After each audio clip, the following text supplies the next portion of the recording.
I knew from a small age I wanted to be a soldier. I recall being about 6 or 7 years old, me and my buddies, we'd go out to the trees, we'd break off limbs and pretend we were in Vietnam. And so it's definitely something that I wanted to do since I was a boy.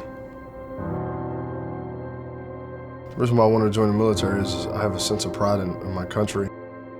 I'm a person who wants to help pay back for my freedom.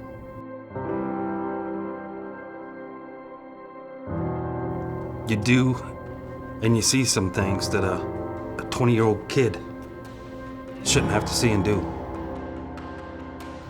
It was probably the closest thing to hell that I've ever been through. The parade ends, the flags get put away, the ribbons get folded back up and put in a box, and we're back home. We have the feeling that we're supposed to do the same thing with it, that we're supposed to forget it all, as if it never happened.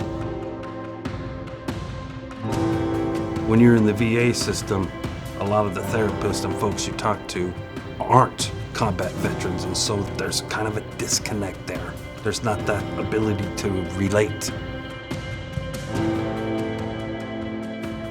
What we've also learned in doing this work with veterans is that they have essentially lost their herd. Their trauma and their moral injury didn't happen in isolation. It didn't happen to one person by themselves. It happened in the context of a unit and in the context of combat operations. And so in order for them to repair what happened to them, it's not going to work for them going to therapy once a week.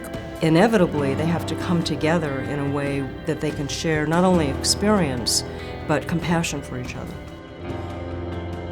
The community that we formed is very much because we understand how horses form community, that their relations with each other are necessary for their survival, and that what they have to teach military veterans is how to be powerful and to learn the non-predatory power of the herd.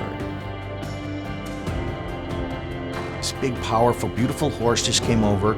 It was like he could read my emotions, and he was saying, "It's gonna be okay.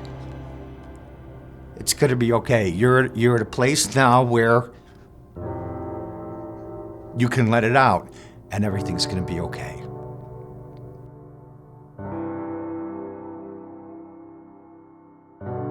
One of the biggest obstacles I feel that we as veterans have is pride.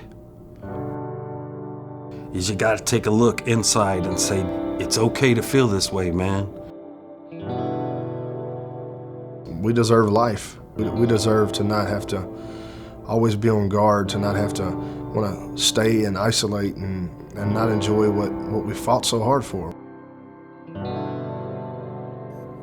My granddaughter was born after I got home from Iraq, and I came back from warrior camp. She was at the house. I gave her a hug, and she was 6 years old, and I had to go do something, and I walked out, and she turned to my wife and said, "Nana, Papa's different." And in just that 2 or 3 minutes, she realized that there was a change in me, and my wife told her, said,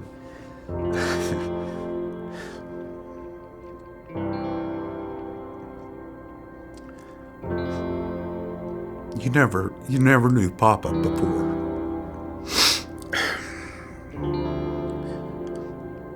Papa's home.